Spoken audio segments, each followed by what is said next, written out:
Welcome to my channel, Sadya si Tips and Guide, at pakipollow Sadya Namigay Guide Analysis. Congrats po sa inyo sa mga nakawing kahapon, nakabigwing kahapon ng May 15, 2026 na 11:25, 13:08 at 5:07.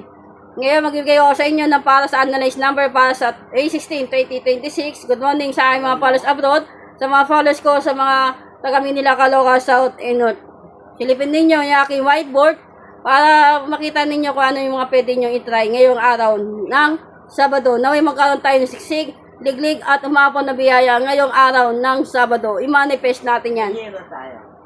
Okay, tapos, yun na po yung analysis ng number ng 2 PM guide. Good morning din sa aking mga admin at sa tuwing pasakay.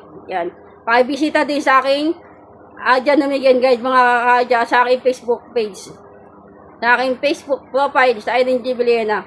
Kaya tayo, pinalan din po kayo dyan sa aking whiteboard. Tapos, ito naman yung 9 PM guide ng 5-7. Alalay po kayo sa twin numbers. Ibig sabihin ng twin numbers, ito po yan. Kaya tayo, mga noble numbers, ibig sabihin. Kaya tayo, mga kaadya. Tapos, ito naman yung everyday.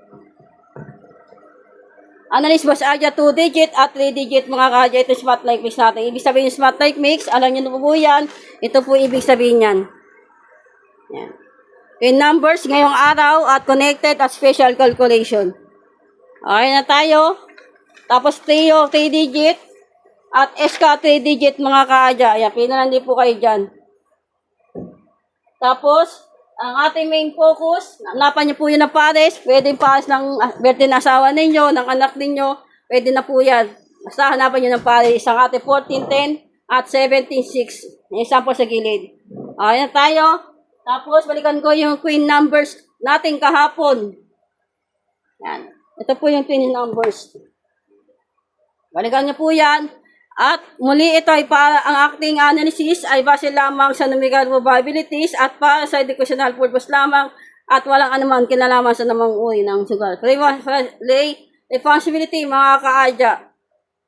Para ko sinasabi sa inyo, ito ay gabay lamang at ang swerte ay nasa ating pa rin. Focus, positive vibes at tilan po tayo palagi mga kaadya at dalangin ni Boss Adya makapagbigwin tayo ngayong araw ng May 16. 2026, kaya i-manifest natin, ikaw na po bahala. Tapos balik-balikan nyo lang din yung mga analyze na number ko nung mga nakaraan mga kaadya. Ito naman, yung analyze number natin. Kaya na po bahala, umikot-ikot dyan. Okay na tayo, at balikan nyo lahat ng mga analyze number ni Boss Adya. Okay na tayo, bye-bye, at chill lang tayo, happy-happy lang. Bye-bye.